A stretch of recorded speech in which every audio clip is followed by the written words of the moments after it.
मैं अंकुर शुक्ला आपका स्वागत करता हूँ। थंबनेल देख के तो चले आए कि बोर्ड ऑफिस से पेपर पक्का सर पा गए हैं और चलते हैं यही वाला पेपर पक्का आएगा। फिर से बोले दे रहा हूँ, थंबनेल के चक्कर में मत पड़ो। मैं आपको वास्तव में पेपर जो कराने जा रहा हूँ मॉडल पेपर यूपी बोर्ड का, और ये पेपर मैं कहूँ आपसे कि कोई टीचर, कोई संस्था, कोई साइट, कोई यूट्यूब का प्लेटफॉर्म, कोई आपको गारंटी नहीं देता कि ये क्वेश्चन पढ़ लो यही पेपर में आएगा। आपको बस ये समझाया जाता है कि ये पढ़ लो मॉडल। मॉडल का मतलब क्या होगा कि ऐसा ही क्वेश्चन आएगा। ऐसा ही क्वेश्चन का मतलब ये है कि अब जरूर नहीं कि हमने आपसे कह दिया कि विज्ञान है, अब हमने कह दिया कि विज्ञान के बारे में पढ़ लो, विज्ञान का निबंध पूरा तैयार कर लो। तो विज्ञान का निबंध अगर आपने तैयार किया तो परीक्षा में आपको चमत्कार पूछ सकता है, उससे उसका हानि उसका लाभ ये सब पूछ सकते हैं। तो आप अगर पूरे विज्ञान के बारे में पढ़ो तो आप उसके अंदर की चीजें बता सकते हो। ये सब हम बताते हैं, ठीक है ना। बाकी अगर आपको लगता हो कोई टीचर कोई यूट्यूब पे चले जाओ यार, उसके यहाँ जाओ, बढ़िया मॉडल पेपर तुम्हें दे देता, बोर्ड का पेपर दे देते, तो गलत। उनके चक्कर में आपको नहीं पढ़ना। आज हम कक्षा 10 का जो विज्ञान का पेपर है मॉडल पेपर, उसको हल करने जा रहे हैं, ठीक है ना। जैसे कि अभी हमने पिछले उसमें हिंदी और इंग्लिश का किया था। मॉडल पेपर मतलब एक आपको मॉडल तैयार पता चल जाएगा कि क्या कैसे सीन है, ठीक है। तो रफ पेन तैयार रखिए, जो जो चीजें हम बोलते जाए उसको नोट भी करते चलिएगा, ठीक है ना। सबसे पहले जो विज्ञान का पेपर है वो आपका, मेरी बात ध्यान समझिएगा, 2 खंड में बांटा रहेगा। पहली बात, जब आप पेपर को पलटेंगे तो पेपर आपका 2 खंड में मिलेगा। कितने में? 2 खंड में। एक खंड आ रहेगा, दूसरा खंड क्या रहेगा, ध्यान से समझिएगा।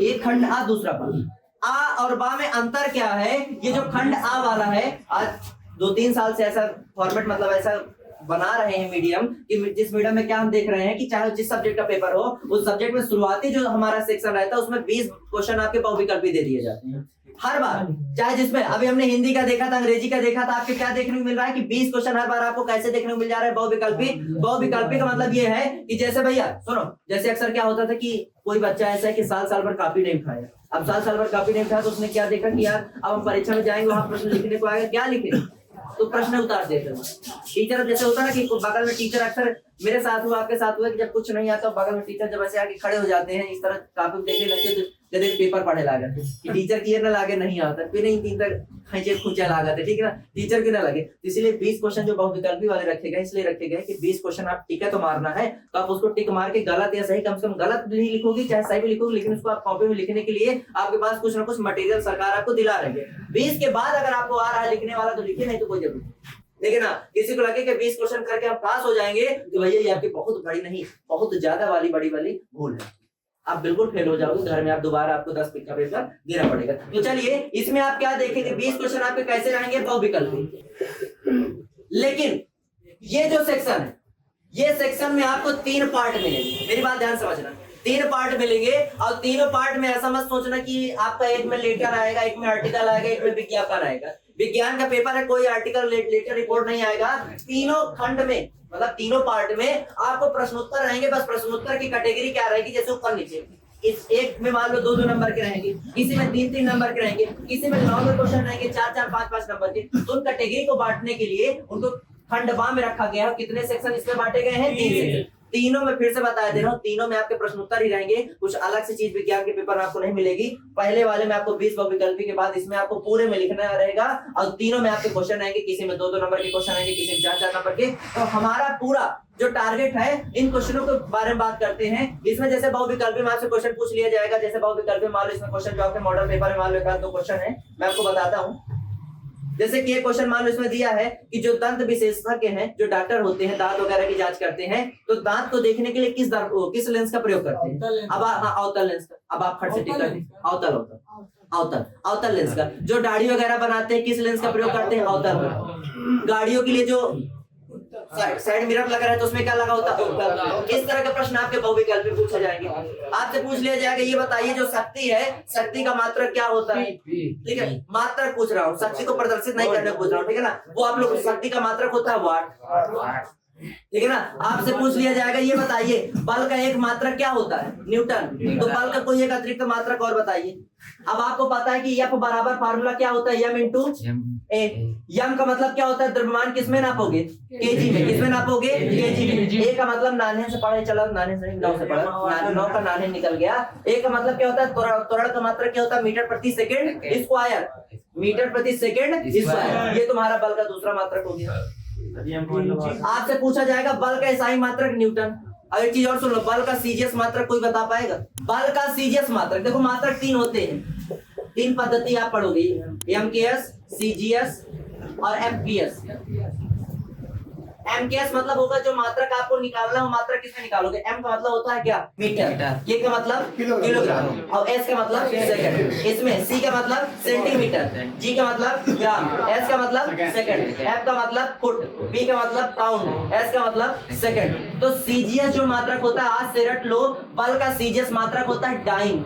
सब जाना तो यस सर, डाइन एक बार मैं बताया था, नहीं याद? मुझे नहीं पता, मुझे याद है। बल का सीजीएस मात्रक क्या होता है? डाइन। एसआई मात्रक न्यूटन बताओगे, सीजीएस मात्रक आप लोग को पढ़ाने, ये सब नहीं पढ़ना है, पीएस कुछ नहीं।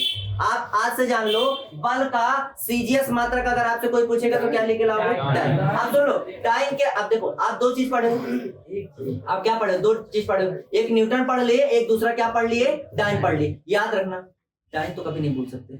आपसे और क्या प्रश्न पूछा जा सकता है? जैसे मान लो केमिस्ट्री की ओर अगर आपको लेके जाया जाए तो केमिस्ट्री में आपसे पूछ लिया जाएगी, बताइए विरंजक चूर्ण का सूत्र क्या होता है? अब विरंजक चूर्ण आप लोग पढ़ो, कैल्शियम ऑक्सीक्लोराइड बोलते हैं, CaOCl2, CaOCl2 calcium oxychloride. Plaster of Paris है, अगर प्लास्टर ऑफ पेरिस में देखें तो ये बताइए प्लास्टर ऑफ पेरिस किससे बनता है? जिप्सम से। तो जिप्सम में जल के कितने हमारे अणु होते हैं? तो तुम्हें पता है कि जिप्सम का सूत्र होता है CaSO4.2H2। किसका? जिप्सम का। जल के कितने अणु हैं? 2 अणु। कितने अणु हैं? 2 अणु हैं। आपसे पूछ सकते हैं तो हाँ, आपको ऑप्शन देगा 1 2 3 4, तो तुम 2 वाले में काका देखो, ठीक। ये बहुविकल्पी प्रश्न है। बायो के का 2 क्वेश्चन दे सकता है। बायो को क्वेश्चन कैसे दे सकता है? जैसे कि तुमसे जिप्सम में जल के कितने अणु होते हैं? अणु। तो अणु मतलब कितने जल के मॉलिक्यूल होंगे? तो कितने हैं भैया? अभी आपको याद होगा, उस दिन मैंने आपको एक चीज बताई थी। क्या बताई थी? मैंने आपको बताया था प्रकाश संश्लेषण की अभिक्रिया। प्रकाश संश्लेषण की अभिक्रिया के उपरांत एक, ये बताइए क्या बनता है? आपको 4 ऑप्शन दे देगा, ग्लूकोज दे देगा, आपको कार्बोहाइड्रेट दे दिया, सुक्रोज दे दिया, स्टार्च दे दिया। अब तुमको उस दिन पता था ग्लूकोज मैंने लिखाया था 6,6H12O6। शुगर का, ग्लूकोज का, भैया शुगर का, ग्लूकोज का आपको फार्मूला पूछा जा सकता है। चीनी का फार्मूला क्या होता है? C12H22O11। ठीक है ना, आपसे पूछा जा सकता है। और क्या पूछ सकते हैं आपसे? फार्मूला आपसे भी पूछ, मतलब ये है कि 20 में से का 2 फार्मूला पूछे जा सकते हैं। आपसे क्या पूछा जा सकता है? एल्केन का सूत्र बताइए। एल्केन में कौन सा बंध होता है? एल्केन में कौन सा? अगर ये बताइए, आपसे मैं कह रहा हूं, अगर आपके सामने एक स्ट्रक्चर बना हुआ, स्ट्रक्चर है किसका? प्रोपेन का, तो उसमें कार्बनों की संख्या कितनी होगी? तो तुम जाना तो मेथ एथ प्रोप, प्रोप में कै ठो कार्बन होगी? अब प्रोपीन है, मैंने आपसे कहा ये बताइए, आपके सामने प्रोपीन है, तो प्रोपीन में कौन सा बंध लगेगा? सिंगल, डबल, ट्रिपल या कोई नहीं? तो तुम्हें पता इन, इन का मतलब एल्कीन, कौन सा? डबल। ये तुम्हारे 20 बहुविकल्पी प्रश्न का ढांचा है। हाँ, प्रोपेनॉल, प्रोपेनॉल नहीं होता, प्रोपेनॉल। आप सुनो, आपसे पूछा जा सकता है एल्कोहल का क्रियात्मक समूह क्या है? तो सुनो, एल्कोहल को हम लोग क्रियात्मक समूह में क्या लिखते हैं? OH। और जब इसका नाम लिखा जाता है तो क्या लग जाता है? All, OL। Propanol, methanol, ethanol. और जब इसका फार्मूला लिखते हैं तो फार्मूला में क्या लगा देते हैं? OH। क्या लगा देते हैं? OH। ये हो गया। आपसे इसमें का भी सूत्र पूछा जा सकता है। किसका सूत्र पूछ लेगा? ये बताइए, आप लोग को याद होगा, मैंने आपसे बताया था एल्किल, एल्केन, एल्कीन, एल्काइन के अलावा मैंने कहा था एल्किल भी होता है, जिसका फार्मूला ये CnH2n। एक कार्बन, एक हाइड्रोजन कम कर दो, कितना हो जाएगा? 1। ये फार्मूला होता है एल्किल का। और तुम्हें एल्केन का पता है CnH2n प्लस। ये होता है सर जी, पढ़ाता है नहीं पढ़ाता? ऐसा कल देखिए। हाँ, आगे बोलो। ये याद कर लीजिए, एल्किल का याद कर लो, ना लिखा और ना याद हो, लिख लो कॉपी में। एल्किल का होता है। एल्केन, एल्कीन, एल्काइन का आप लोग को पता है, लेकिन एल्किल का बिल्कुल नहीं। आपसे पूछ लेगा हैलो एटम कौन से होता है? Hello atom. तो हैलो एटम का मतलब क्या होता है? फ्लोरो ग्रुप 17 वाले। आवर्त सारणी जानते हो? आवर्त सारणी मतलब पीरियोडिक टेबल, 18 समूह होते हैं, तो 18 समूह में से जो 17वें नंबर का होता है उसको बोलते हैं हैलो एटम। और 17वें में क्या लिखा रहता है? क्लोरो, फ्लोरो, ब्रोमो और आइडो। बहुविकल्पी वाला कॉन्सेप्ट क्लियर हुआ कि 20 क्वेश्चन आएंगे, कैसे वाले रहेंगे आपको पता चल गया। अब हम चलते हैं पार्ट बी में, खंड बा में। खंड बा में ध्यान से सुनिएगा, खंड बा में आपको 3 पार्ट रहेंगे। तीनों पार्ट के बारे में एक एक चीज अच्छे से बता रहा हूँ। क्वेश्चन ध्यान से सुनना कि कैसे कैसे क्वेश्चन लिखे हुए, ठीक है ना। सबसे पहले खंड बा का जो सबसे पहला खंड है, सबसे पहला पार्ट है, तो पार्ट में सुनिएगा, सबसे पहले पार्ट में प्रश्न नंबर 1 आपको मिलेगा। क्या मिलेगा? प्रश्न नंबर 1। और प्रश्न नंबर 1 में आपके 2 प्रश्न रहेंगे, एक आई नंबर, एक डबल आई, चाहे का कबूतर, खा खरगोश, कुछ भी हो सकता है, ठीक है ना। हाँ, मतलब अथवा नहीं, दोनों करने हैं। आप ध्यान से सुनिएगा। अब आप पहुंचे खंड बा की ओर, जहां आपको पेन चला के कुछ लिखना पड़ेगा, मतलब टिक वाला खेल खत्म हो गया। अब यहाँ पे आप क्या देखेंगे? सबसे पहले पार्ट में, पहले प्रश्न में आपको कितने प्रश्न देखने को मिलेंगे? 2। और एक ये भी 2 नंबर का रहेगा, ये भी 2 नंबर का, तो दोनों मिला के आपको कितने नंबर देंगे? खंड बा का पहला प्रश्न आपको कितने नंबर का मिलेगा? 4 नंबर। फिर आप पहुंचे प्रश्न नंबर 2 में। आप सुनो, ये जरा इनके प्रश्न सुन लो, जरा प्रश्न सुन लो कैसे कैसे प्रश्न है। तो इसमें का जो सबसे पहला प्रश्न लिखा है, दृष्टि दोष किसे कहते हैं? तो प्यारे भाइयों ये बताओ, दृष्टि दोष आपको बताया गया कि नहीं बताया गया? अगर आपसे इसमें पूछ लेगा, जैसे आगे लिखा है दृष्टि दोष किसे कहते हैं या कितने प्रकार के होते हैं, मैंने आपको कितने प्रकार भी लिखाया है और उन प्रकारों के बारे में भी लिखाया है। इस बार मान लो, सुनो, इस बार आप जानते हो, सुनो भैया, अब ये मॉडल पेपर जानते हो कैसा है? आपको मॉडल पेपर मतलब क्या है? अब आपसे क्या बताया? दृष्टि दोष। परीक्षा में आपसे क्या पूछ लेगा? दृष्टि दोष ही पूछेगा, लेकिन ये हटा के आपसे पूछेगा निकट दृष्टि दोष। ये है मॉडल पेपर का मतलब। मॉडल पेपर इसलिए बताया जाता है कि भैया दृष्टि दोष तुम्हारे दिमाग में पहुंच गया, आप घर जाकर के पूरा दृष्टि दोष पढ़ डाल रहा है कि भैया निकट दृष्टि दोष, दूर दृष्टि दोष, जरा दूर दृष्टि था, सब आने लगे। अब इसके बाद एक प्रश्न ये है और दूसरा प्रश्न इसमें कह रहा है हमें आकाश नीला क्यों दिखाई देता है? आकाश नीला, तारा टिमटिमाना, सूरज उगना, सूरज अस्त होना, ये सारे प्रश्न आपकी किताब में, आपके नोट्स में आपको मिल जाएंगे। ना मिले तो मेरे वीडियो जाके पिछली देख लेना, उसमें मैंने बताया। अब मान लो किसी का नहीं लिखा होगा, मुझे बताना, मैं उसको बता दूंगा, ठीक है ना? आगे 2 प्रश्न आपके हो गए। आप प्रश्न नंबर 2 में चलो। अब प्रश्न नंबर 2 में भी आपको 2 प्रश्न देखने को मिलेंगे। इधर सुनना, आई डबल आई, ये भी आपके 2-2 नंबर के रहेंगे और दोनों मिला के आपको टोटल कितने नंबर देंगे? 4। जैसे इसमें दिया है अवतल दर्पण तथा उत्तल दर्पण के उपयोग लिखिए। सब जानते हो 3-3, 4-4 उपयोग लिखवाए और 2-2 उपयोग लिख देना। एक काम करना, अवतल दर्पण उत्तल दर्पण के जब उपयोग पूछा है ना, तो शुरुआत में काम करना, एक लाइन इनके बारे में लिख देना। अवतल दर्पण उत्तल दर्पण लिखवाया हूं मैं आपको। अवतल दर्पण क्या होता है, उत्तल दर्पण क्या होता है, अवतल लेंस भी आ जाए, उत्तल लेंस भी आ जाए, जो भी आ जाए आप अपनी नोट्स उठाना। मान लीजिए, मैं आपसे कह रहा हूं, मान लीजिए 100 में कभी ऐसा हो जाता है, ऐसा तो है नहीं कि हम साक्षात ऊपर से कोई अवतार आए हुए। मान लो कोई आपको लगता है कि ये वाला सा टॉपिक नहीं हुआ है, तो बता देना, भी कल पेपर देने आपको नहीं जाना है, बता देना, उस टॉपिक को हम दोबारा आपको करवा देंगे, ठीक है ना? सुनते रहना, जहां आपको लगे वहां लिख लेना कि सर ये वाला कॉन्सेप्ट नहीं है, ठीक है? तो इसमें भी आपके 2 प्रश्न आएंगे, दोनों प्रश्न कितने कितने नंबर के रहेंगे? 2। प्रश्न नंबर 1, प्रश्न नंबर 2। अब आप आगे जब पहुंचेंगे प्रश्न नंबर 3 में, ध्यान से सुनिएगा। प्रश्न नंबर 3 क्या कह रहा है? इसमें भी आपके 2-2 प्रश्न रहेंगे, आई डबल आई, और ये भी कितने कितने नंबर के?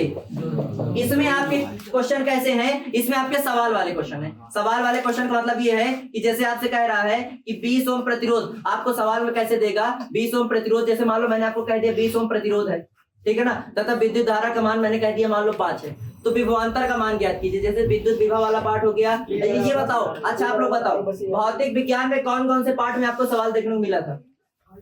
पहला कौन सा? प्रकाश वाले में। मानव नेत्र वाले में भी आपको याद होगा 1-2 सवाल जिसमें लेंस, जिसमें प्रकाश वाले पार्ट का सूत्र का यूज होता था, कौन सा? लेंस वाला, लेंस फार्मूला। और उसके बाद आपको किसमें मिला था? विद्युत वाले। उसमें से आपके 2-2 नंबर के 2 सवाल आपको मिलेंगे। छोटे छोटे सवाल रहेंगे, कोई बड़े सवाल रहेंगे, नॉर्मल सवाल रहेंगे। बस आपसे रिक्वेस्ट है कि मेरे YouTube पे चले जाना, विद्युत वाले पार्ट के एक नहीं कम से कम 2500 वीडियो पड़ी है, एक नहीं बहुत सारी वीडियो पढ़ी खाली विद्युत वाले पार्ट के। उसमें एक से एक बार मैं फार्मूला सारे लिखा हूँ। कुछ वीडियो आप देखोगे जिसमें सारे फार्मूला लिखे हुए हैं, कुछ वीडियो देखेंगे जिसमें सवाल है। 2 मिनट का समय निकालिए, देखिएगा जरूर। ये कॉपी में लिखते चले जाना, ठीक है ना? इनको नोट कीजिए तो आगे बता। आप सुनो इधर, आप ये देख रहे हो कि खंड बा का ये पहला पार्ट था ना, पहले पार्ट में आपका 12 नंबर हुआ। 12 नंबर के बाद आपका क्या होगा? एक प्रश्न नंबर 4 आपको मिलेगा। प्रश्न नंबर 4 में सुनो, आपको और करके मिलेगा। क्या मिलेगा? प्रश्न नंबर 4 आपको और मिलेगा। और का मतलब क्या है? ये पूरा जो प्रश्न नंबर 4 है आपका, ये पूरा आपका 6 नंबर का रहेगा। कितने नंबर का रहेगा? 6 मार्क्स। आप 6 मार्क्स में सुनिएगा। और में कैसे रहेगा? और में ये रहेगा कि पहले वाले में, ये मान लीजिए पहले वाले में आपके 2-2 नंबर के 3 प्रश्न, और उसी का और का मतलब या तो इसको आप करिए, 2-2 नंबर के प्रश्न आपको करने होंगे, या तो अगर आपको उसको नहीं करना तो अगले अथवा वाले में खाली 2 प्रश्न रहेंगे, जिसमें से एक 2 नंबर का रहेगा, दूसरा कितने नंबर का रहेगा? 4 नंबर। 2-2 4 2 और 4 2 6 नंबर के क्या नंबर का? 6 नंबर का है कि नहीं? इसमें कितने नंबर? 3। इसमें कितने क्वेश्चन? 3। इसमें क्या क्वेश्चन? चाहे इसको करो चाहे इसको करो, करना एक है, ये नहीं कि आप दोनों कर डालो। 12 नंबर 12 नहीं पाओगे। ना सुन मेरी बात। और का मतलब ये पूरा 8, और का मतलब ये पूरा 8। अब कोई बच्चा सोचे कि 2 इसमें के कर ले, 8 इसको कर ले, तो 4 4 8 नंबर पा जाएंगे। तो फिर करके देख ले, फिर 4 ही पाओगे। अगर इसके कर लो, इसके 2 ठो और इसके 1 ठो कर लो, तो 2 2 में किया तो 4 5 ही, एमा वाले 4 5। आप सुनो 6 नंबर के एक प्रश्न, आपका पहला पार्ट क्या हो गया कंप्लीट। पहले पार्ट में कितने नंबर के क्वेश्चन आए? 18, 12 6 18, पार्ट में आगे लिख लेना 18 नंबर। अब पार्ट नंबर सेकंड आओ। अब सुनो ये पार्ट नंबर सेकंड में चलो। जो तुम्हारा पार्ट पहला था उसमें तुम्हारे भौतिक विज्ञान से जुड़े हुए सारे सवाल थे, लिख लेना। भौतिक विज्ञान। हाँ, पार्ट नंबर पहला वाला जो था उसमें भौतिक विज्ञान से जुड़े हुए सारे सवाल थे 18 नंबर के, लिख लेना कॉपी में। खंड बा को 3 पार्ट में बांटा जाएगा, फिजिक्स केमिस्ट्री बायो। तो पहला वाला किसमें है? फिजिक्स। कितने नंबर की आई? 18 नंबर की। बाकी 4 5 नंबर 6 नंबर तुम्हें किसमें मिल जाएगी? फिजिक्स के बहुविकल्प में, ठीक है ना। तो लगभग फिजिक्स कितने की हो जाएगी? 23 नंबर तक की हो जाएगी, 22 23 नंबर की, ठीक है। अब आओ पार्ट बी में। पार्ट बी में तुम्हारे क्वेश्चन है केमिस्ट्री के। आप केमिस्ट्री क्वेश्चन देखना कैसे हैं। केमिस्ट्री में आपको देखो पार्ट बी में आपको 3 प्रश्न मिलेंगे, प्रश्न नंबर 5, प्रश्न नंबर 6, प्रश्न नंबर 7। ध्यान से सुनिएगा, केमिस्ट्री में आपको 3 प्रश्न मिलेंगे, 5 6 7। 5वें वाले में आपको 4 प्रश्न मिलेंगे। कितने मिलेंगे? 4, चारों 1 1 नंबर के, 1 2 3 4 मिला के कितने नंबर का प्रश्न आपको मिलेगा? 4 नंबर। 1 1 नंबर के प्रश्न आएंगे, जैसे कि संतुलित करना है, ठीक है ना। संतुलित करने वाले जो समीकरण नहीं होते, संतुलित करने वाले समीकरण आपको मिलेंगे, और सब कितने कितने नंबर के आपको मिलेंगे? 1 1 नंबर के। टोटल मिला के कितने प्रश्न होंगे? 4। आप इसमें सुन लो, आपको इसमें ऐसा भी देखने को मिल सकता है कि आपको टोटल 5 प्रश्न दे देगा और कह देगा कि इन 4 प्रश्नों को कीजिए, ठीक है ना। जैसे 5 तो दे दिया, कह दिया 4 को कीजिए, तो 4 नंबर आपका हो जाएगा। 1 आपको छोड़ देना जो आपको और भी दिया करना है। नहीं, और इसमें नहीं देगा। अब उसके बाद फिर आपके बाद 2 2 नंबर के क्वेश्चन आएंगे, 2 ठो, जो टोटल मिला के आपको कितने नंबर देगा? 4 नंबर। 2 2 नंबर के 2 क्वेश्चन आएंगे। इसमें क्वेश्चन सुन लो कैसे हैं, जैसे कि भाजन निस्तापन पढ़े हो? भाजन निस्तापन में से आपसे कह देगा निस्तापन का मतलब क्या होता है। ज्यादा देखो 2 नंबर का है, तो 2 नंबर में तुम्हें एक पैराग्राफ 1 पेज वाला क्वेश्चन नहीं मिलेगा। क्वेश्चन वही मिलेगा जो 5 से 6 लाइन के अंदर। निस्तापन पढ़े हो? भाजन क्या पढ़े हो? ठीक है ना। आप लोगों को पढ़े हो, उभयधर्मी ऑक्साइड पढ़े हो, कार्बन की सर्वतोमुखी प्रकृति पढ़े हो, ठीक है ना। ये सारी चीजें, श्रृंखलन पढ़े हो कि नहीं पढ़े हो, अपर हो पढ़े हो कि नहीं पढ़े हो। 2 2 नंबर में तुम्हें ये क्वेश्चन दे दिया जाएगा, ठीक है। 2 2 नंबर में कितने क्वेश्चन मिलेंगे? 2 2। कितने नंबर हुए तुम्हारे? 4। उसके बाद ध्यान से सुनिएगा, प्रश्न नंबर जो 7वां है, 7वें में आपके 1 2 3 प्रश्न आपको मिलेंगे 2 2 नंबर के। 2 2 2 टोटल मिला के कितने नंबर पाओगे? 6 नंबर। इसमें के प्रश्न सुन लीजिए। पहला प्रश्न आपका दिया, निम्नलिखित यौगिकों के IUPAC नामकरण कीजिए। IUPAC नामकरण आप लोगों को पता, मैं 8 लिख के दिखाई दे रहा हूँ। इसका नाम बताओ। ये लिखाइए। एक कार्बन को क्या बोलते हैं? मेथ। क्या बोलते हैं? मेथ। OH का मतलब कौन सा समूह है? एल्कोहल। अभी बताया हूँ, मेथेनॉल। इसका नाम क्या हो जाएगा? इस तरह के। अगला प्रश्न आपसे पूछा जा सकता है, सहसंयोजी है, सहसंयोजी आबंध किसे कहते हैं? पढ़े हो। आयनिक बंध किसे कहते हैं? पढ़ चुके हो आप लोग, ठीक है। इसमें सुन लो, इसमें आपको अथवा करके एक प्रश्न और मिलेगा। अथवा में भी आपके 3 प्रश्न रहेंगे, तीनों 2 2 नंबर के रहेंगे। और प्रश्न कैसे सुनिएगा, जैसे आपसे कह रहा है रेडॉक्स अभिक्रिया किसे कहते हैं? जानते हो। विकृत गंधिता किसे कहते हैं? तो पहले पार्ट में आप लोग संचारण और विकृत गंधिता पढ़ चुके हो। लास्ट में है ना संचारण, विकृत गंधिता, रेडॉक्स के बाद NCERT देख लेना, ना पढ़ो तो बता देना।